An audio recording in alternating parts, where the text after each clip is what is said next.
wabarakatuh. Selamat pagi pemirsa Tawakal yang dirahmati Allah Subhanahu wa Ta'ala. Senang sekali saya Farid Hasan kembali menjumpai Anda. Dan pemirsa, alhamdulillah di studio sudah bersama kami seorang narasumber bernama Ibu Febi. Assalamualaikum Ibu Febi. Terima kasih sudah meluangkan waktu di Tawakal. Nanti kita nanti akan kita minta permasalahan seperti apa ya. Dan insya Allah nanti di studio juga sudah ada Bapak Ustadz Muhammad Ziyad. Assalamualaikum Pak Ustadz. Waalaikumsalam warahmatullahi wabarakatuh. Insya Allah nanti Pak Ustadz nanti akan mencoba mencari solusi dari sisi agamanya seperti apa. Dan langsung saja nih kita tanya ke Ibu Febi. Ibu Febi permasalahan itu seperti apa sehingga mau cerita sama kita di Tawakal. Terima kasih Mas Farid. Boleh saya sedikit cerita. Boleh sih. Masalahnya dari awal saya menikah dulu. Untuk saat ini sebagai pendahuluan saya sudah menikah sebenarnya 2 kali. Sudah 2 kali Ya, menikah. sudah 2 kali. Dan saya gagal dengan pernikahan yang pertama. Nah, itu penyebabnya ya karena mantan suami saya ya itu selalu selingkuh dan selingkuh Berkali-kali. berkali-kali. Sudah waktu yang selingkuh pertama, kemudian Bu Febi bisa memaafkan, itu dia seperti apa ngomongnya? Iya, ya saya dulu masih memaafkan karena saya masih mikir anak-anak ya. Ada putra putri berapa iya. dari pertama? Dua Dua. orang, putra dan putri. Nah selain selingkuh ya suami saya juga mantan suami saya KDRT. Kemudian Bu Febi mengajukan cerai begitu?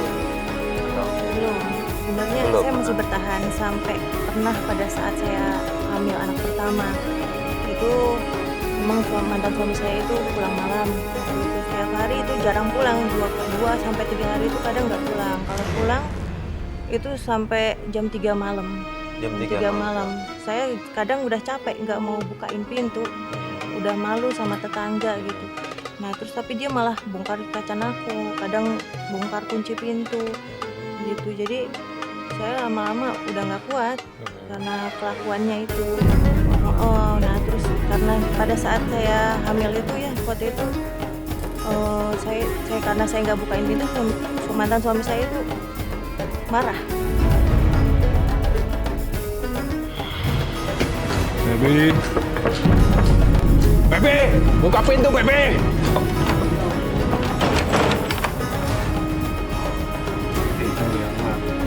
Bebe, buka pintu Bebe.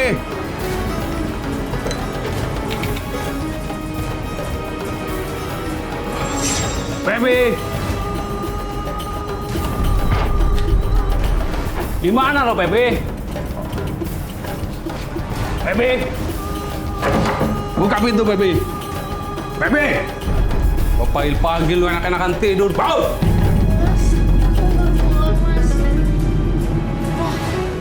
Mas, Berisik. kamu ngomong lagi. Ya Allah, Mas. Kapan sih kamu bisa berubah, Mas? Gak usah nyamain gua lu. Istighfar, Mas. Istighfar. Berisik. Mas, sakit, Mas. Kamu gila, Berisik. Istighfar. Sama aja. Nggak mau pergi dari sini.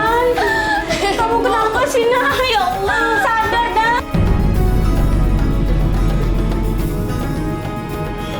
Kasus yang dialami oleh Bu Feni memang kita ikut prihatin ya, dan saya kira kasus ini banyak juga terjadi dengan kisah-kisah yang sudah ada.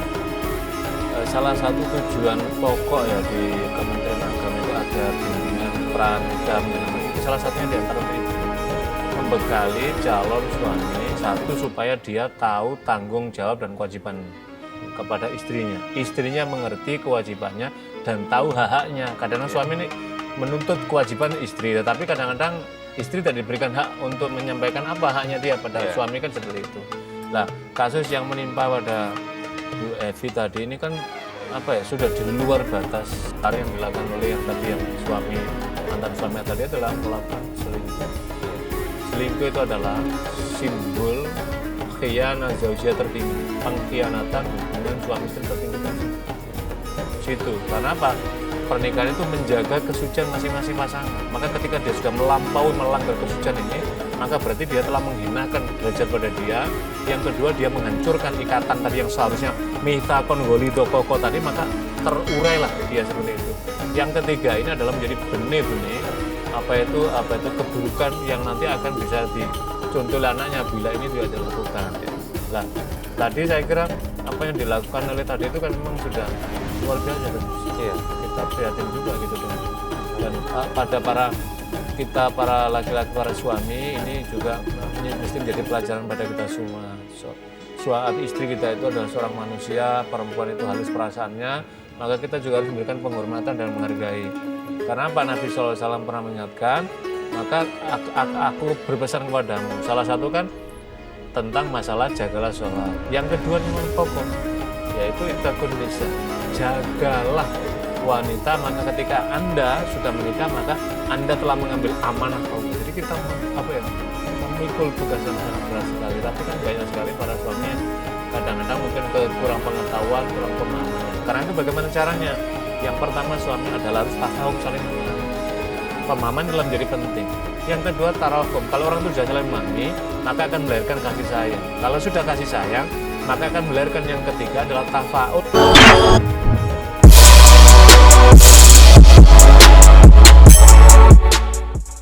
Tafaul, saling bekerja sama, saling membantu. Inilah kalau kita lihat teladan Rasulullah SAW, apa itu wujudnya? Ketika Nabi SAW misalkan bisa mengerjakan yang dikerjakan sendiri, tidak menunggu apa yang dilakukan oleh orang ini. Nah, tadi yang melakukan, kita prihatin tadi melakukan kekerasan kepada Bu Febi tadi sampai kemudian cekik, kemudian orang tuanya ibunya, ini kan saya kira tindakan-tindakan yang sangat dicela oleh agama atas perannya suami sendiri. Bu Febi, saya balik lagi ke yang tadi perlakuan kasar setelah ibunya Ibu Febi terlepas ke dinding, terus kemudian juga kasari gitu dalam bentuk fisik. Nah, kondisi kandungan saat itu gimana? Alhamdulillah sih Mas, masih baik-baik aja. Yang penting saya berjuang supaya anak saya sehat. Saya nggak mau anak saya itu sampai mengalami hal yang saya alami, itu aja. Nah, setelah melahirkan kemudian ya, ada perubahan sikap nggak dari suami? Karena kan biasanya nih mungkin ya ketika melihat anak, perangai buruk dia bisa hilang begitu. Ya belum, masih kayak gitu, masih tetap selingkuh. Terus saya malah pernah baca SMS ya dari seorang perempuan. Itu katanya dia mengaku hamil saat itu. Tapi ya dia tetap nggak ngaku. Malah nafkah saya itu makin dibatasi saat itu. Jadi saya gimana caranya itu buat usaha makan, buat usaha ini, sampai saya pernah saking saya bingung harus cari uang kemana. Saya pinjam ke rentenir. Saya sampai terlilit. Saya tahu itu dosa, saya tahu itu salah, tapi anak saya butuh makan. Anak saya butuh sekolah. Saya udah usaha jualan. Saya berusaha nyari orang yang bisa kasih saya dagangan karena saya memang gak punya modal. Saya jualan baju buat dikreditin di sekolah anak-anak saya. Tapi ya namanya cuma jualan, untung hanya 5.000 perak saat itu satu baju. Cukup apa gitu. Ya terakhir saya itu kelilit rentenir, yang paling nyesek saya itu. Harus gimana saya bayar, saya juga bingung saat itu, Mas. Maksudnya pelakuannya lebih dari itu, pada sampai bikin sengsara nih dari Ibu Febi, harus banting tulang untuk menghidupi keluarganya. Ya, kalau tadi suami sampai kemudian menghentikan ya bahasa kita, nafkah yang menjadi kewajiban dia kepada istri dan anak, ini termasuk dalam tindakan dosa besar, karena itu kewajibannya, sesuatu yang menjadi kewajibannya dan dia ada dan bisa untuk memenuhi tapi tidak diberikan, maka ini masuk dalam kategori tindakan atau perbuatan yang lalim, yang tidak hanya pada dirinya tapi juga lebih membagikan kepada istri dan anak-anaknya. Ini yang tidak dibolehkan. Yang kedua, tadi kita bisa memahami BFI ya, ketika orang terjebak dalam himpitan ekonomi yang sangat berat, kemudian datanglah rentenir yang memberikan solusi seakan-akan solusi sesaat, tapi besok sudah berikat-ikat, bertumpuk-tumpuk tagihannya.